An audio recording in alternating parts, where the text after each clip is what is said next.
Welcome to Socially Unapologetic. Today we have an in-person interview with Kiefer. I am so excited that he is here today. Kiefer is the founder and owner of Ubiquity Society, and I'm so excited to dive into everything with him today. Kiefer, welcome. Thank you. We just rebranded like a month ago, so we're now Ubiquity Creative. Oh, okay. But Ubiquity Creative. You've been there since the beginning. So Yes, I know. you know. Well, talking about the beginning, the first time that we ever met, for those of you that don't know, Clubhouse. Was that like what, 5 years ago? About I feel like it was COVID times. yeah, And everybody was joining this like audio platform called Clubhouse, and that's how we met. We used to go in rooms. We did this like 24-hour. Was it 24 hours? Or was it like multiple days? I think it was multiple days. It was like multiple days where like you would log on to Clubhouse, and then we would just chat all things marketing and social media and just business owner stuff in general, and that's how we kind of connected. And then I've had the privilege to watch you grow on social media and become what you are today. So do you kind of want to talk about your journey of how you got to owning your business, running it now, where you came from in the corporate world to where you are today? How far do you want me to go back? Wherever you want. Okay. So I think a lot of people ask me how I started, and it was odd because I was someone in school that I was there for marketing, and essentially I kind of realized while I was in school that, hey, like a lot of the stuff I need to do is application, and what I'm doing in school right now, how much is it really going to transfer to my day-to-day life or the business that I want to do, or even the companies I want to work at. So I first started my marketing journey volunteering. I essentially did it for free. I did some social media. I went to a restaurant that was local to my house, amazed by their food, and I was like, hey, how come we've never heard about you before? And they're like, yeah, we've been here 10 years. We just don't do any marketing. So at that point, I was like, cool, let me run your stuff. I'll run your marketing and just pay me in food. Just give me food whenever we want to come in to eat, whatever. The best. I know. Well, that was like almost a decade ago. So at that point, I was like, I'll be broke, but I'll never be hungry, and I'll just eat. So yeah, so I started there, and then I just kept like adjusting my craft, changing things, and it just started a referral business. So I basically would do one restaurant, and the neighboring restaurant would ask, and then it just kept growing from there to the point where I was doing it full time, like freelance. Started taking on bigger accounts, built a platform, Mr. Social Eats, the one that my personal brand right now. So I kind of started building that because I was known as just the food guy, like the marketing guy, but I was also in the food space. So I built a platform where I can like just help expand the restaurants that I'm promoting on this platform, and then it kind of just spiral of like this snowball effect where more restaurants were reaching out, different chefs were reaching out, other business owners were reaching out, just wanting to see what we do, how I can help them. And I think that's where it started. I feel like that's where I remember you, is like in the restaurants posting about going to like the chicken spots and then showing the food and eating it. I feel like that was the content that I remembered when you first started. Yeah, because when we first started, I think what the main reason, like obviously the reason was to promote the restaurants, but I think the reason behind the scenes was I'm like, hey, how as a business can I meet other business owners? I'm like, there's no like people weren't taking my calls, or when I would go in, they were just not ready to have those discussions. So I was like, let me create a food page where I can go to restaurants, try their foods out, speak to the owners, and while I'm talking to them, I can sneak in that I do marketing and that I help other restaurants, and here's my portfolio and all that stuff. So then you went from like that, and then you were still in the corporate world. Yeah, so I was always doing this freelance because I just didn't see at that time I didn't see the possibilities of how big it can go. So I was always doing stuff. I was in like guerrilla marketing. I did nonprofit like sponsorship and marketing there. And then I during COVID, or right before COVID, I was building up the business like basically free full time there. And then COVID happened.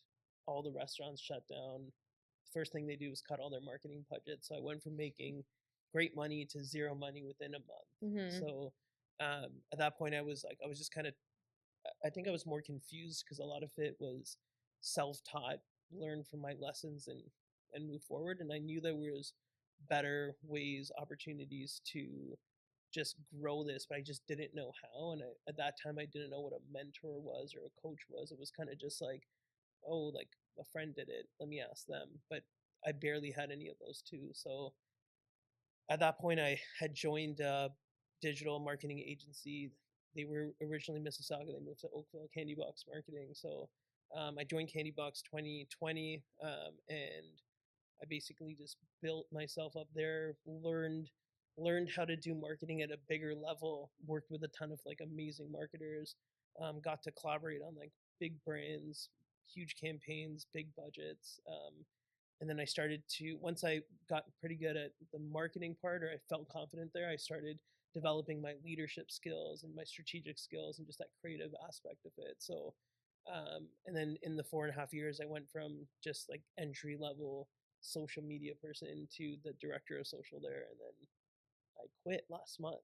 Last month. So last month, I handed in my resignation, and I was like, hey, it's time to, with the freelance stuff, I've always been doing it, Yeah. but I've built it to a point now where I was like, you know what, it kind of just makes sense to do this full time. And for like somebody that would be wanting to take that dive into like starting their own thing, what is like your one piece of advice or something you wish somebody had told you at the beginning that you like? Yeah.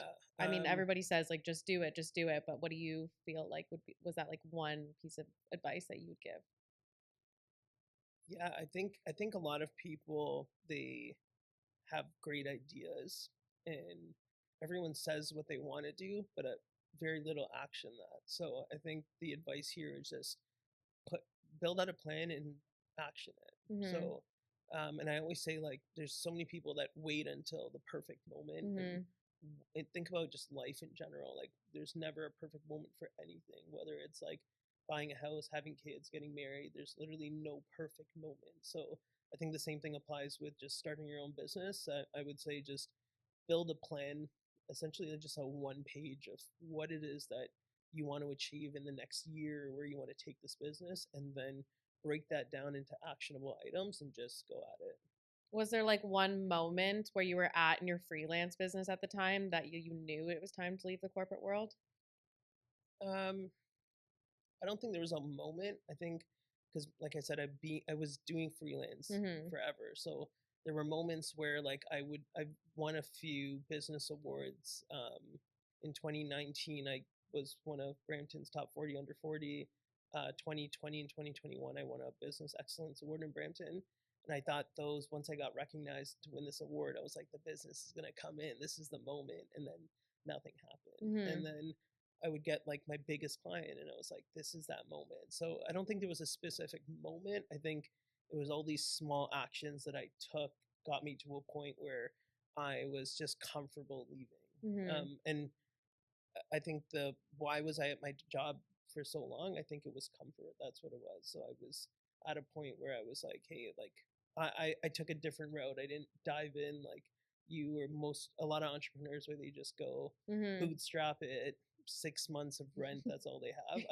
I did take a different route to it, because I was like, I'm like, we had a house, we have a bunch of different investment stuff that we have, that I was like, yo, I just can't take that risk at this moment. But I think the strategy side of me, I was like, I want to work at this agency, grow as much as I can here, learn as much as I can, and then take that and just do something with that.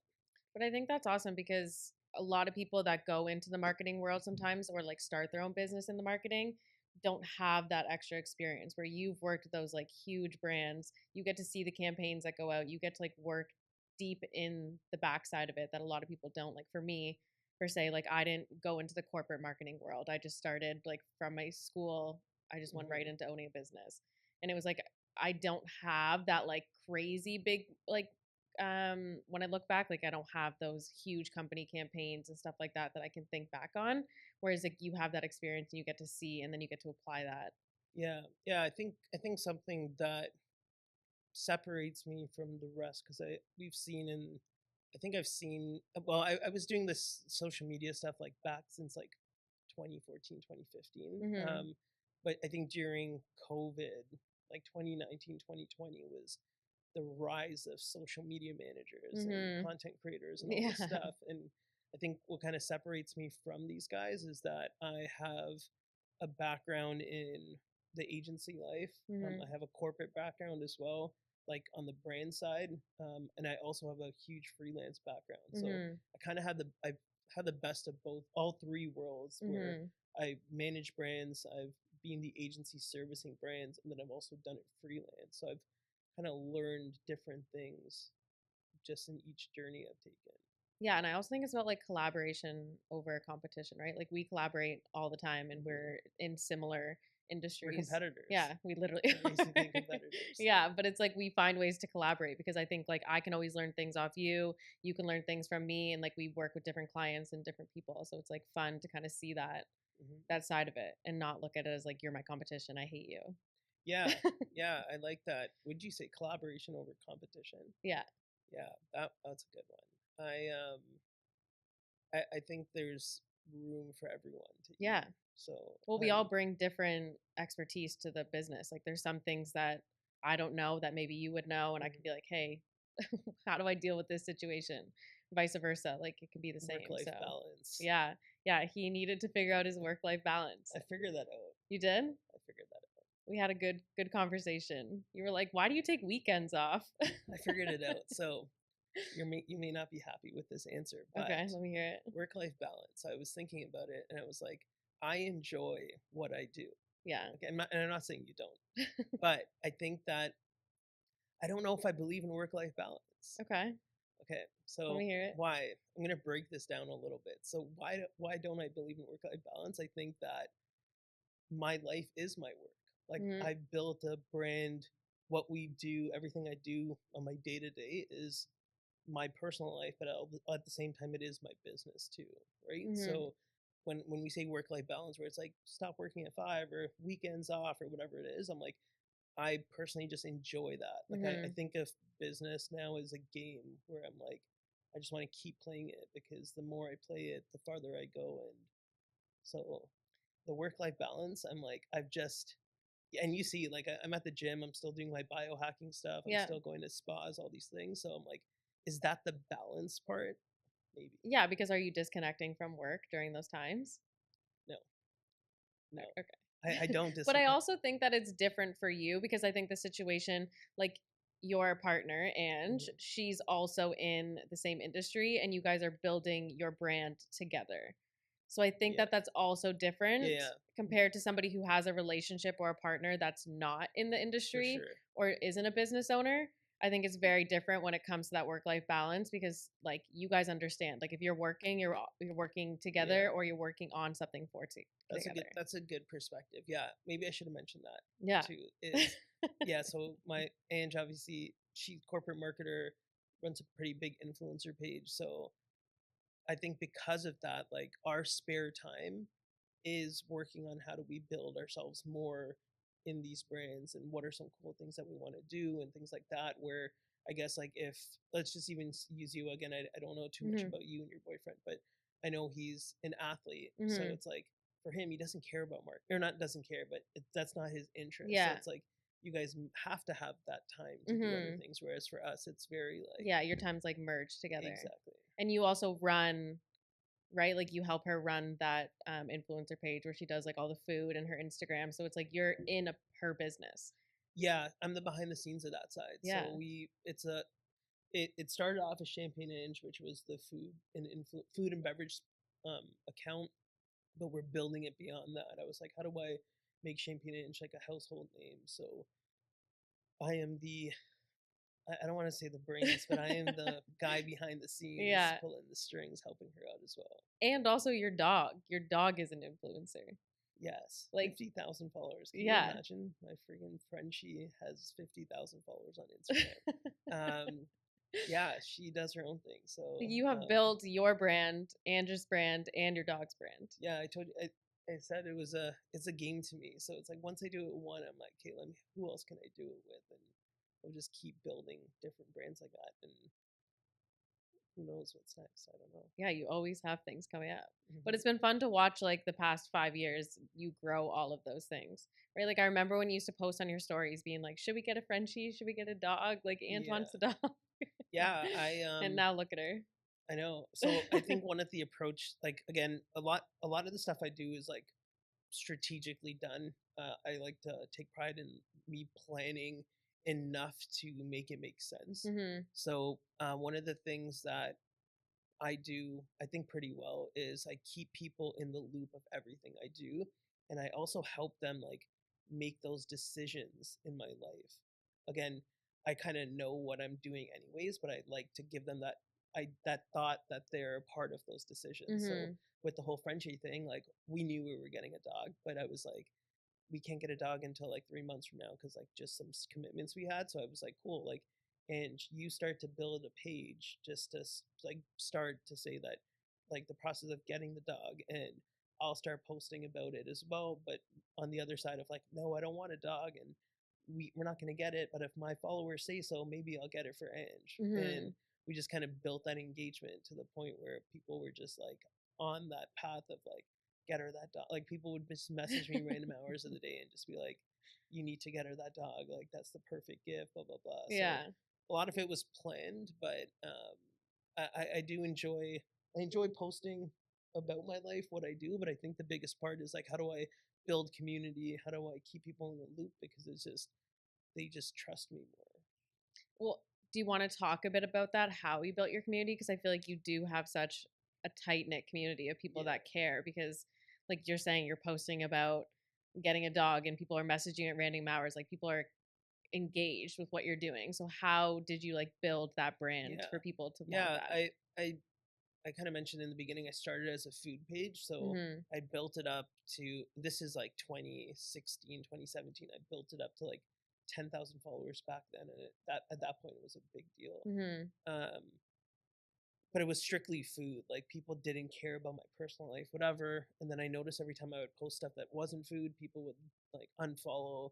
But then at one point, I was like, it just doesn't make sense because I'm like, I do way more than just eat food at restaurants, you know, like it just didn't make sense to me. So I started to post a little bit about myself, the behind the scenes of my life.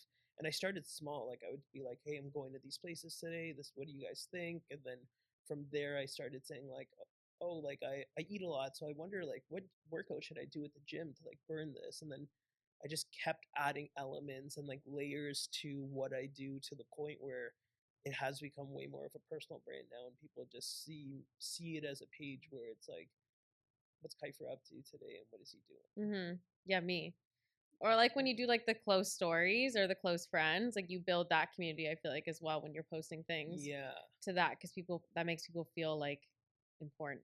Yeah, the close stories thing, I'm still trying to perfect that, but I was Mm-hmm. like, there's some stuff that I share with the world, and then there's like a little bit more detail that I'll share with close friends. Mm-hmm. And the close friends aren't like people that I talk to every day. It's just people that I know that, or connects that I have, stuff like that. But built a I built a pretty engaged community where I'm like, hey, if I tell people to go buy something, people buy it, which is Mm-hmm. pretty exciting to see. Yeah, no, that is exciting. Or even when you guys do like your Costco hauls and stuff. I love when you do Yeah, there's all that. segments. So like again, all they're all planned out, Yeah. right? Like I know, like you should see my house. So I have a wall maybe the size of like, actually this probably like this behind me, Yeah. and I just have papers of notes, and Ange thinks I'm crazy because I imagine me just midnight I'm on the wall writing Oh stuff my like god. it's on a piece of paper, and she's Yeah. allowed me to do that. But I have notes and notes and notes of stuff, and then essentially what I do is when the team is over or Ange is there when we're brainstorming, like I kind of reference it. But I was like, hey, like whenever I do stuff with Ange, we're gonna be doing things like, oh, like date nights, Costco runs, behind the scenes of her shoot stuff. Whenever I do stuff with Gigi, it's always her like barking at the TV or just doing like the crazy funniest stuff. Whenever I do things with me, it's going to be personal development, and so I've kind of have all those things. So it's become so easy for me to record content and post it because I already have that vision of what it is that I do every time I step into a different setting or room or something like So that. your brain's just going 24/7. That's why you have Hence that work. why That's there's why no you don't have that work-life work-life balance. balance. Like when you're at the spa, you're just thinking about work 24/7. Yeah, basically. I walk around with a notepad, like for the most What part, about your and phone notes? You don't use those? I do that too, but sometimes I just like to disconnect from like The phone. notifications, social Yeah. media, and I'm just like out there writing. But I originally went to that biohacking center that I go to, Harbor 20. I originally went there because I was like, I need a break from everything. But then I was like, I'm actually anxious taking a break because I don't need it.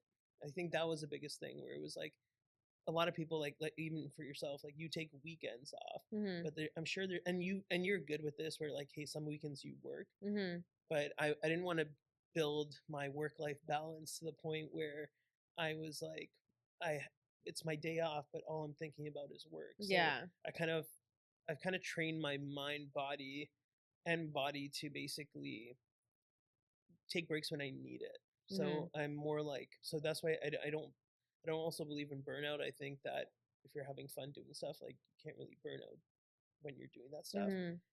But I do listen to my body. Like there's days where I'm just like off the phone, not posting, literally sleeping, watching movies. Like, so there are those days where I listen to my body and I'm just like, hey, listen, I just want a personal day for myself. So Mhm. um, even though I don't have like set days, it's more just like listening to what my body's saying, what my mind's saying, and then I kind of go based on that. Yeah, that's fair.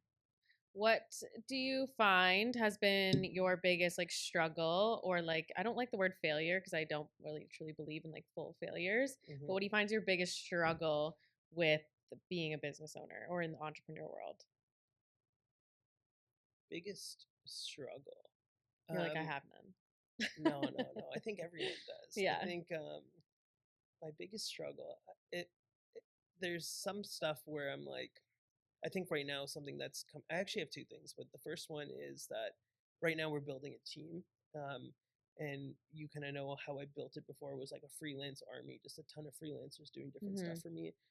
We've kind of adjusted that strategy. Now we're going full time employees only, and it is tough sometimes to balance that work life balance for my employees, Mhm. but also at the same time push them to get the most value and the most efficiencies out of them. So I think that's a challenge I'm dealing with now, where I'm like, how do I be a boss, but also a friend, someone that they can trust, rely on, but at the same time hit those targets that we're trying to hit. So working Mhm. through that right now. I think the cool thing about me working corporate, me working at an agency, is I got to see how companies run from 5 employees to 10 to 20 to even 50. Mhm. And I've seen stuff that I like and what I don't like. And before we actually made the jump into like full time with the business, I wrote it all down. I was like, what is the stuff that I love about all these companies that I worked at? What are the stuff that I hate? And then I'm like, let me take that and now build a business of all the stuff that I did like. So as much as it is a challenge right now, just kind of figuring out that balance between being a boss and a friend, Mhm. I think I'm doing pretty well No, I so think far. you're doing well. But I also think it's different from like when you were running the social side of at your corporate job versus like that you weren't like the head of it all, right? Like you weren't making every single decision. You're making a decision within your team, right? Yeah, so a little bit of both. I think I had the freedom. I think when Daryl Kieser, CEO of Candy Box, when he brought me in, I think one of the biggest things was he was kind of like, "Hey, whatever you did as a freelancer, do it for Candy Box." So Mhm. I had a ton of freedom there.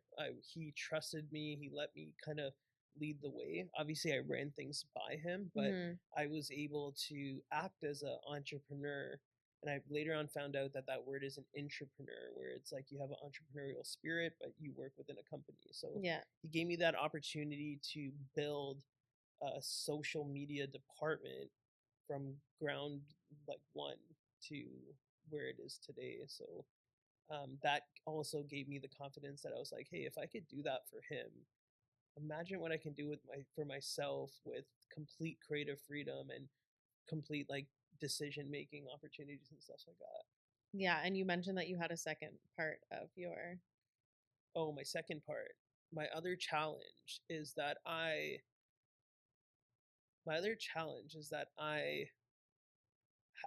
still working on this one in like in my head, where I'm like, you don't always need to have everything figured out to do that next step. Yeah. So and I think that was a pretty big thing that I lived by, hence why I was at the last company for so long, is because I felt like I need to figure out this and that and hiring, and I need to hit a certain amount of revenue, and I gotta do all these different things before I take that leap. And now that I've taken the leap, I'm like, why didn't I do this a year earlier, 2 years earlier? But again, things happen for a reason. I Yeah. think right now I'm like, how we're building the business, we're doing it.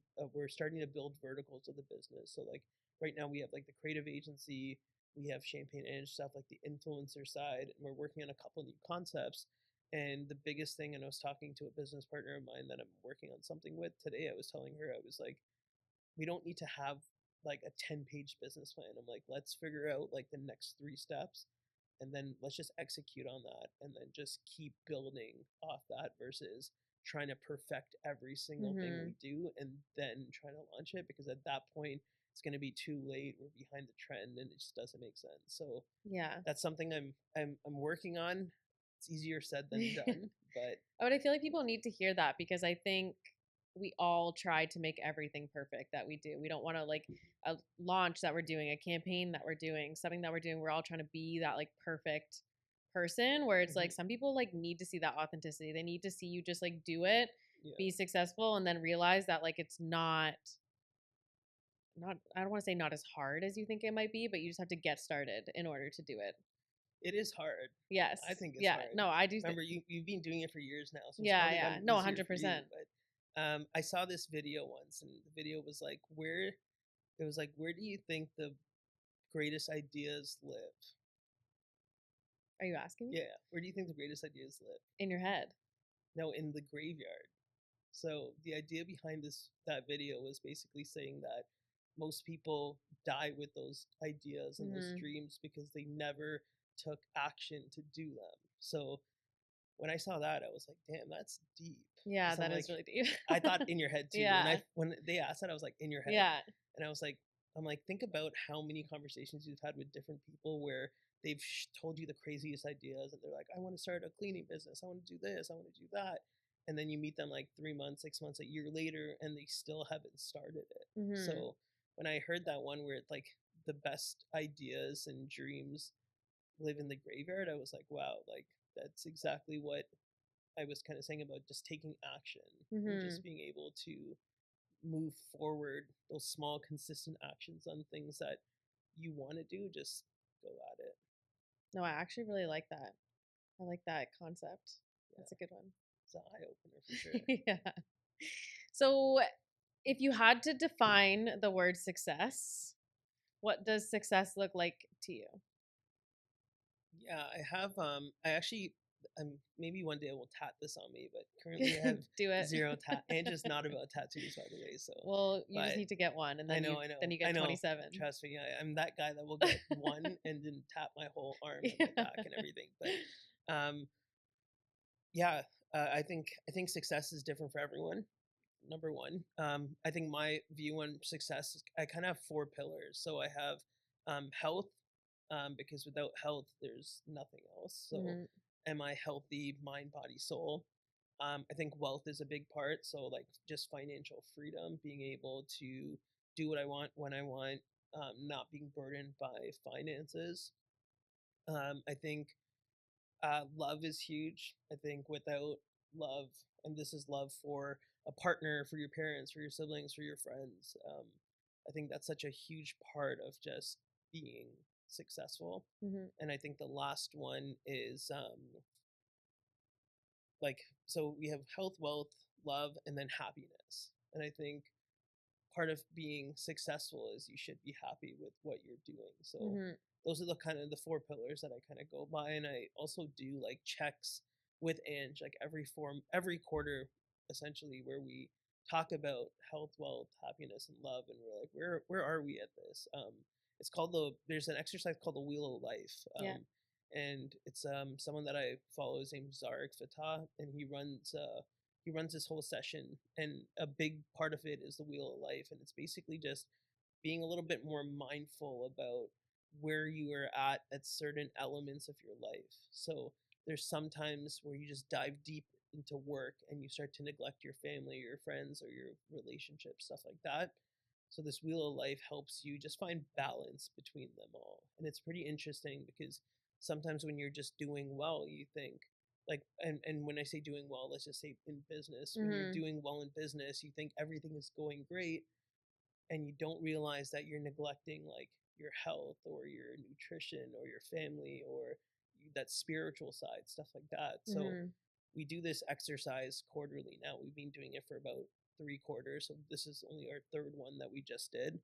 And it's interesting to see every quarter the Wheel of Life changes. So there's sometimes it's basically it's out of 10 you rate it. So it's like out of 10, what would you rate your relationship with your family? And I would be like 7. But after the exercise is done with all the different pillars, you kind of look at it and you're like, wow, like my spiritual side is a 4. Like maybe I should really work on that in the next quarter. And then the next quarter comes and I take the test again. And it's not really a test, it's more of a like just a worksheet. And I take the I do the exercise again, and then I'm like, wow, my spiritual side is at an 8, but I notice my fitness is at a 4. Like, okay, now I got to focus on that. And again, the idea is just a Wheel of Life, keeping balance, just being more mindful about the different pillars in your life. No, I love that. I love that you write it out too, because I'm a big like I need to see things like visually on a piece of paper to actually know what's happening. Like every year I'll write down goals for say 2025, and then I'll go back on it and I'll look at what I did, what I succeeded in, and kind of set those. But like seeing it on a piece of paper versus like knowing, like being to myself, okay, I'm going to do this, and it's like you forget. So it's nice to go back and like check those things and kind of hold yourself accountable. Yeah, and these aren't even goals. They're just like they're just it's a check-in on the different pillars of your life. The goal side is interesting though. How's your 2024 goals going? I haven't done it yet. I haven't gone back and like looked at it since I did it last year. So that's something that I have to do. But from what I remember, I think I've passed like most of them. So I have this activity, and I'll share this with you because I think this is super valuable to people. So every year we do a goal setting day. We basically will do a catered lunch or dinner, whatever it is, and we'll sit down for like 3-4 hours and just plot out the next year. And I've done it a couple different ways now because I think I started this in like 2020, and we've done different ways. And one thing that I realized was sometimes we would set our goals and then just forget about them. So like even now when I asked you, you were like, I gotta go check what my goals are. But it's like, if those are your goals for the year, shouldn't you know at the top of your head, like what is it? Because you're working towards them all the time. So we've done it where we were like 2 years ago, we set really big goals. We were like, it's only 3 goals. It's really big. We're going to hit these by the end of the year.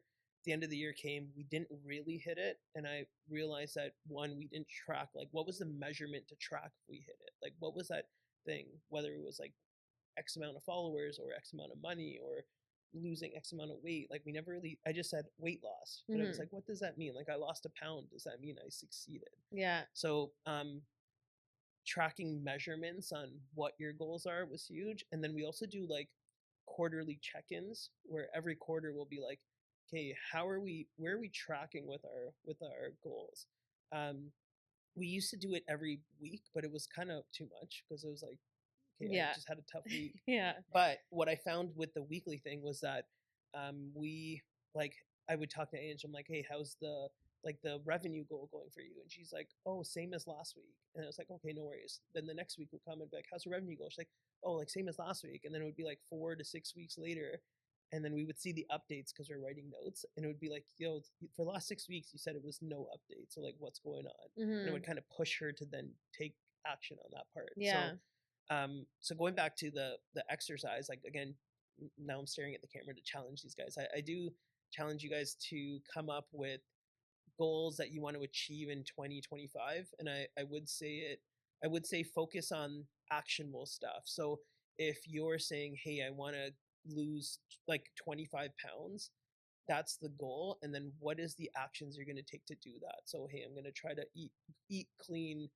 What does that mean? Again, going into detail. So, like, I'm going to try to have a smoothie every day, or I'm going to eat an apple every day, or I'm going to go to the gym 3 times a week. And then you build it, like, break down that goal. So if you're saying, hey, I want to lose 10 pounds in a year, how many pounds is that in a month or in a quarter? And kind of check off those little wins, because what happens is those small wins will just build momentum. Wow. That's actually good to think about. Well, now that I have to do my 2025 one, I'm going to do that. Yeah, you should do one personal. Like, there's a personal side, there's a business side, and then there's also a relationship side, which I think people don't think about as much, or it's always like, oh, we want to buy a house together. But there's so many other small things that you can think of, like going on vacations together, Yeah. or just like building something together. Like, those are all like very cool things to do with your significant other.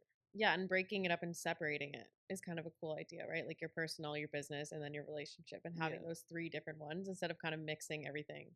Yeah, we've actually built it. Yeah, we've done 3. We do personal, like I have my own, Ange has her own. Then we have our business stuff, and then we actually have our couple stuff where we're like, hey, we really want to do this year. So I think those are the 3. But there's also other stuff. Like, you can break it down even more if you want to. It just depends how detailed you want to go. Okay, last question that I have for you for the podcast today. Who is your biggest inspiration when it comes to business, entrepreneurship? Yeah, that's a good question.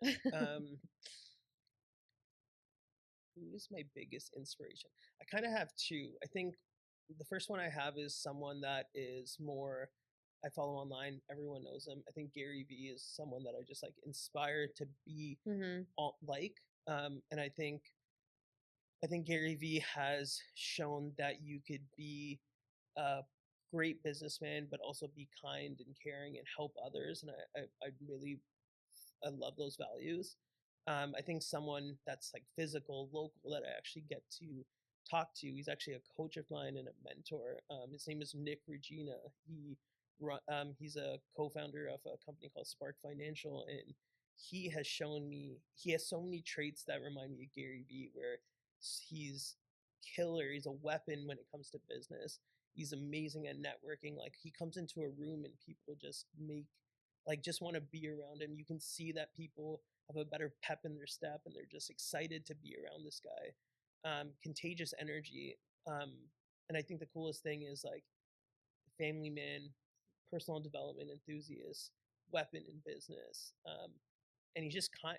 Like, he's just a good person. So I think those 2, one being like the top of the food chain, Gary Vee, and then someone local who's still a killer, like, at what he does, but just with kindness. I think those 2 guys inspire me to just be a better businessman, be a better partner, be a better friend, just be a better human. Yeah, I love that. That's a good way to end the podcast. Yeah, thank you. Kiefer, thank you so much for coming on Socially Unapologetic.